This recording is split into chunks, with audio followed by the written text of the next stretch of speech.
Hi guys, Mr. Lee's here doing the higher mathematics paper from 2024. We're doing paper 2 and we're on question 10. So we have a circle C1 which has an equation that you see there, and we have to find the centre and radius of C1.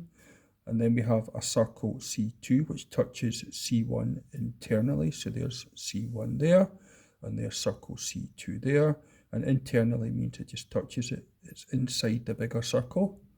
And that's how it touches. So there's the centre of C2, the -6, 0 that you can see there. And there is the centre of C1, which is -9, 1, which we will get in a wee minute. And then we have to determine the equation of C2. So let's get to it. So switching, here we have it.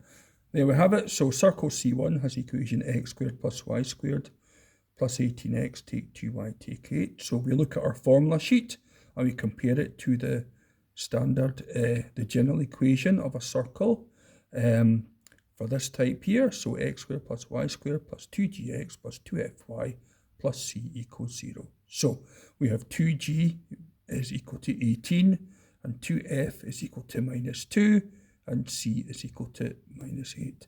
So with 2g being 18, that means that g is 9. And with 2f being -2, that means that f is -1.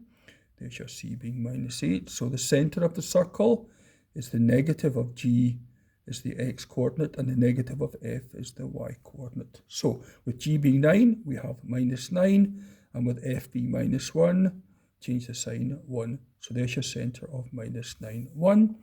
And looking at the formula sheet as well, we have the radius being the square root of g squared plus f squared minus c. So it's 9 squared plus -1 squared. Take away -8 is +8. That gives you a radius of root 90. Okay, so let's get on with part B. Quick recap.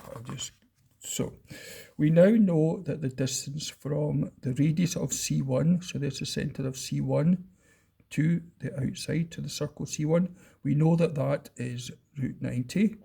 So to get the equation of a circle, we need the centre, which we have. We just need this radius here. So the radius of C2 is your root 90. Take away the distance between C1 and C2. So let's get to it. I prefer to use vectors to get the length of a line. So C1 has a centre -9, 1. C2 has centre -6, 0. The vector from C1 to C2, -9 to -6, is up 3, 1 to 0, back 1. And the length of this vector is the square root of 9 plus 1. That is the root of 10. So let's just recap what that is. That root 10 is this distance here. So that's root 10, and from there to there is the root 90 we got a wee second ago. So here we have it. So the radius of C2, where are we? Here we are. It's the radius of C1. Take away the root 10 that we got there. Root 90, take away root 10. And the calculator simplifies that to root 10. So just to summarise, we have a circle C2, centre -6, 0, and radius to root 10. So we use the other general formula that you have in your formula sheet. X minus a squared plus y minus b squared is r squared. So a is -6, b is 0. So x minus 6 is x plus 6 squared plus y minus 0, y squared. And the calculator says that 2 root 10 squared is 40. So there's your final answer there.